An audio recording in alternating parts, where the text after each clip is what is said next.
Offer to join forces with the Ivory Order trio?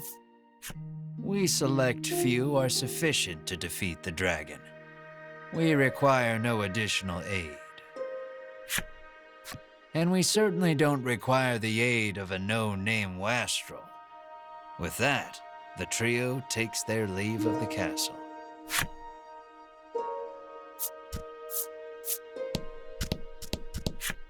I'll let the Order handle this. Me, I'm heading home.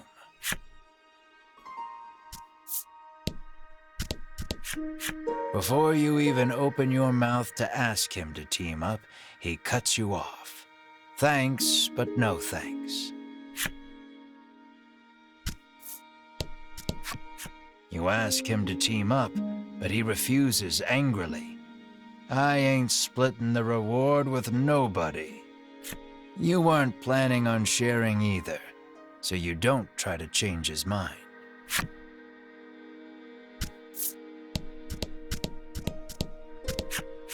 You'll need tough gear, the man says, wandering off.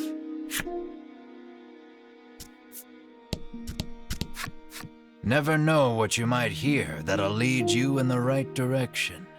The man wanders off somewhere, muttering to himself.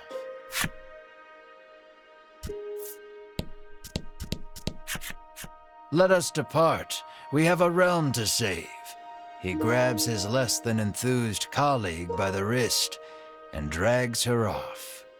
You catch a glimpse of the terrified look on her face, and then the two disappear out of the audience chamber.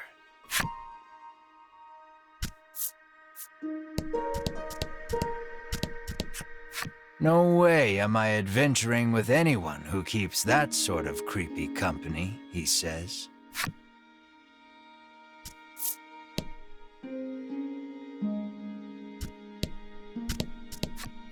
I am one of the guards charged with the castle's protection.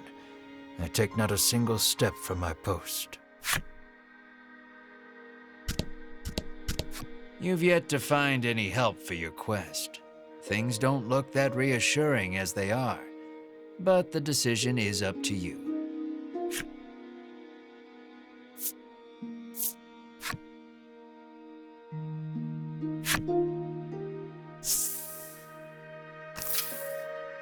In the end, you set out, just the two of you, to hunt the dragon.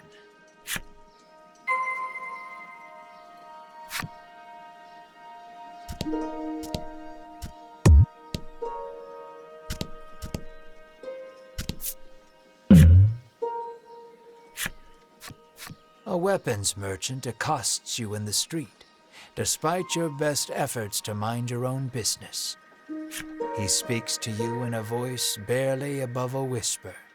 You want the most powerful weapon there ever was? He conspicuously checks his surroundings before revealing this weapon of apparent renown to you. To hear him tell it, this is a legendary weapon, and one of its kind at that. It can be yours for 20,000 gold pieces, he says. You can smell the scam a mile away, and yet the aura of this weapon does have something of the legendary about it.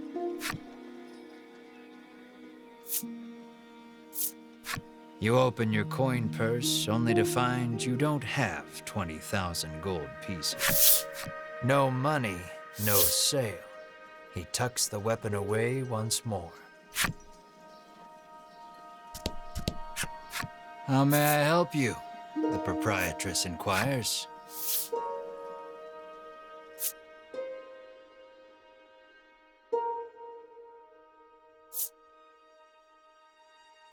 Will that be all?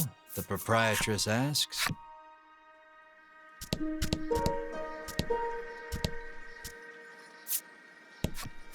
The old man kindly warned you of the dangerous monsters outside of town.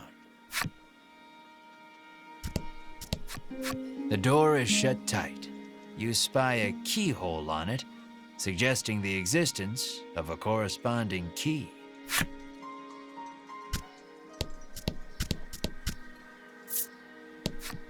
The child says you should see Nexton as soon as you leave the castle town. You peek inside the carriage shop only to hear the owner call out that they're closed. Guess you won't be making use of them after all.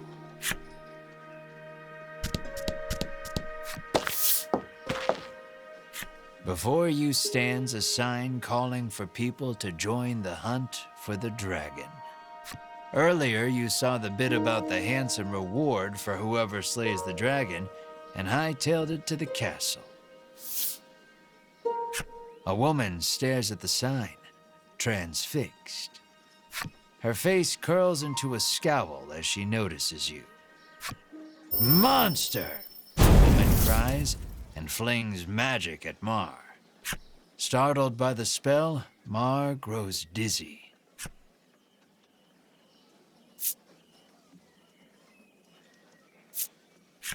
You gather the dizzy Mar in your arms and glare at the woman. "This ain't a monster," you growl, as the woman snarls over you, "I hate monsters." The two of you bicker for quite a while.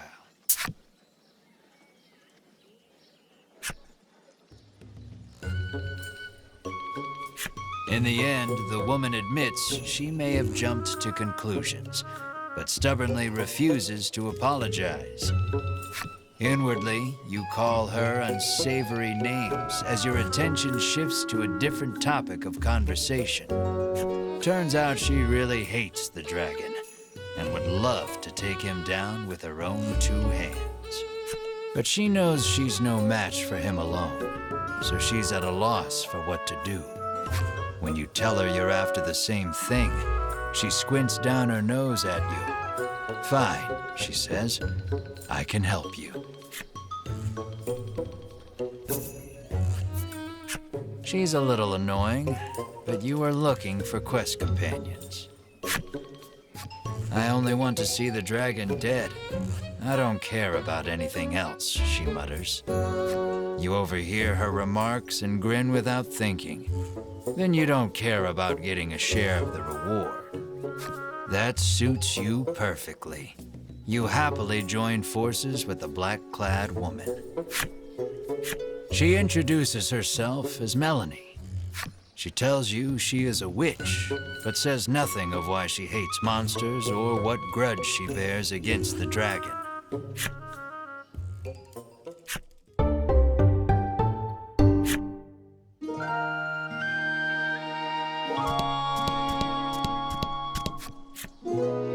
Maybe you should come back.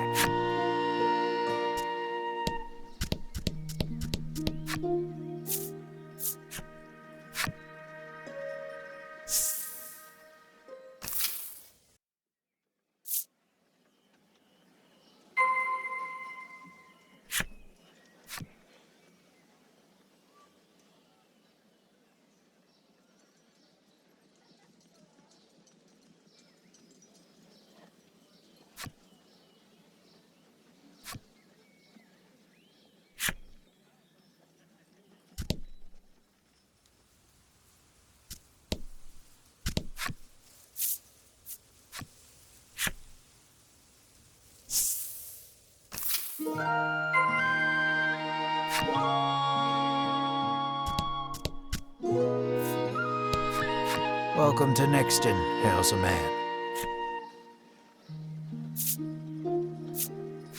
The man doesn't respond to any question except to parrot back his original greeting.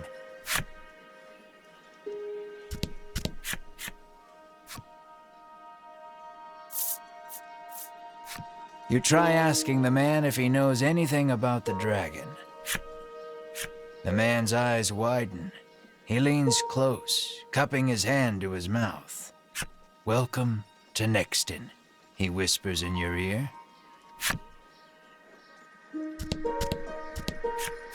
"How may I help you?" the proprietor inquires.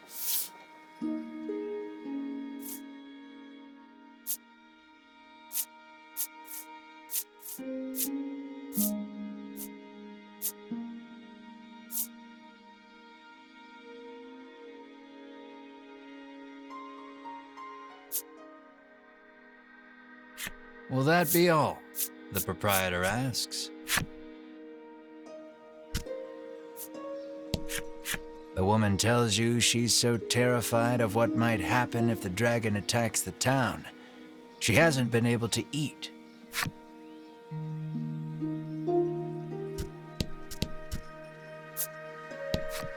The man helpfully advises you take the opportunity to purchase equipment and curatives while you are in town.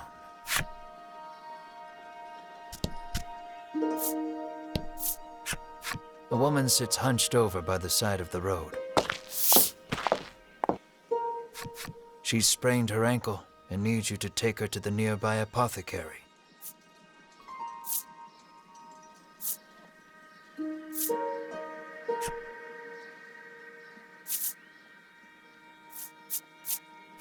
You try to lift the woman into your arms, but the weight's too much for you to bear. You lay the woman back down where you found her and mutter a quiet farewell before turning to leave. Upon seeing that, Melanie snaps. What kind of person are you?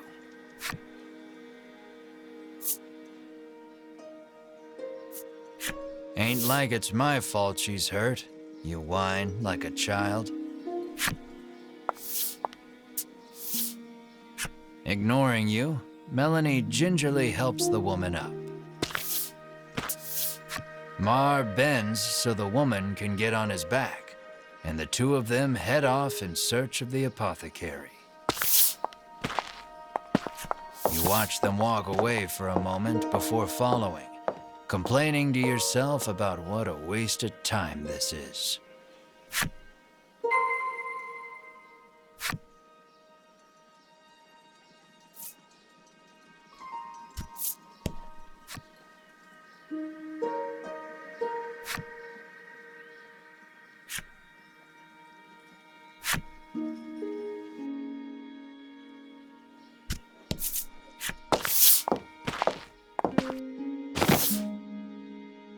You arrive at the apothecary.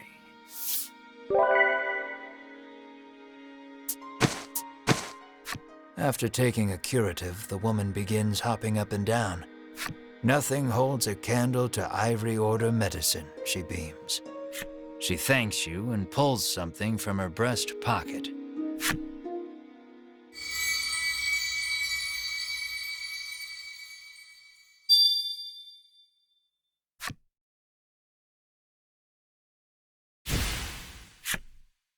You've helped someone, albeit not quite out of the goodness of your own heart. It might be a good idea to do that again, should you come across anyone else in need of assistance.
How may I help you?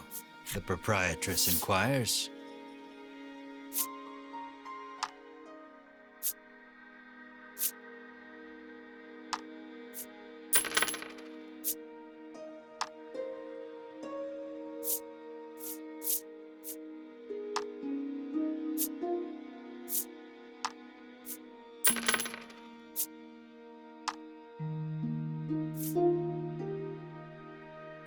Will that be all? The proprietress asks. Nothing holds a candle to Ivory Order medicine, proclaims the woman, swigging this curative and that. It seems the majority of the world's medicine is made by the Ivory Order. Many people depend on it. That's probably part of the reason the Order has so many ardent supporters. The girl says if you follow this road northwest for a bit, you'll come to Thriston.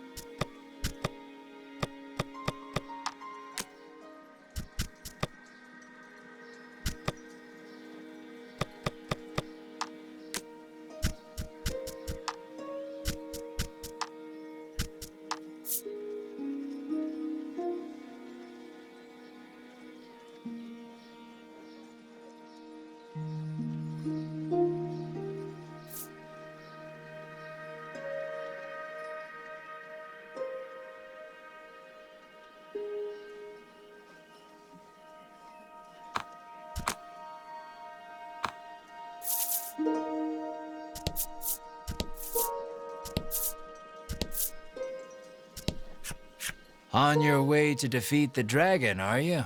The innkeeper inquires as you set foot inside. The innkeeper gives you a room free of charge in a show of support for any and all who wish to defeat the dragon.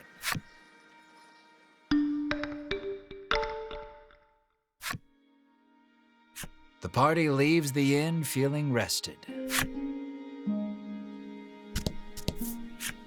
Apparently, a monster researcher lives in Thriston and might know something about the dragon. It seems you've learned all you can here. Time to move on.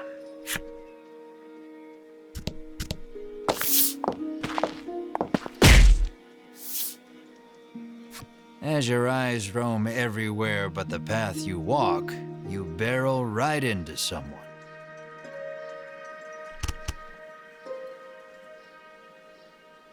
When you turn to see who it is, you see the Ivory Order trio from the castle.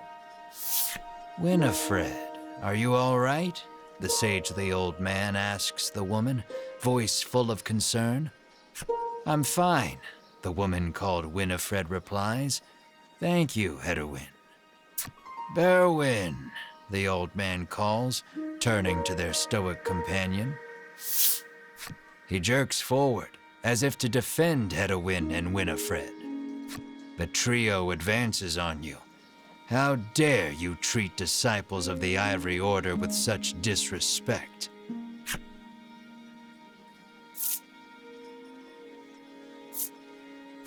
You fall to your hands and knees, pressing your forehead to the dirt in supplication.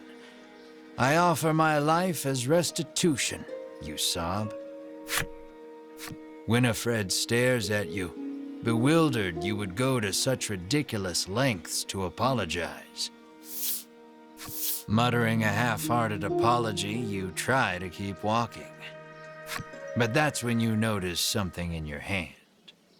Looks like you accidentally grabbed Winifred's coin purse when you ran into her. Thief, bellows Berwin, drawing his weapon. Guess you've got to fight your way past.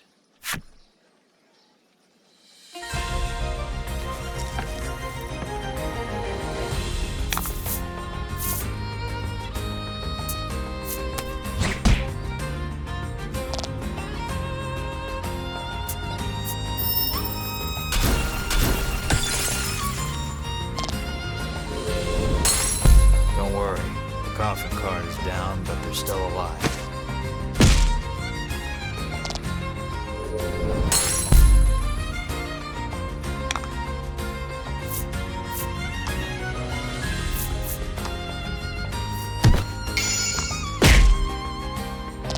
Nice work.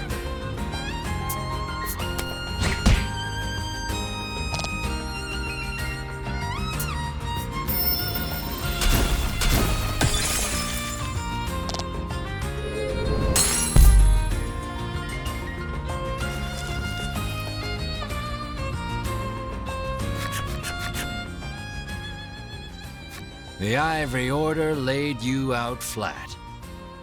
The Ivory Order trio looks at you like they can't believe such a weakling would even try to hunt down the dragon. Taking pity on your ineptitude, the Ivory Order trio uses their magic to heal your wounds. We mustn't tarry any longer. To the monster researcher of Thriston with us, Hedwyn urges his companions and the trio depart.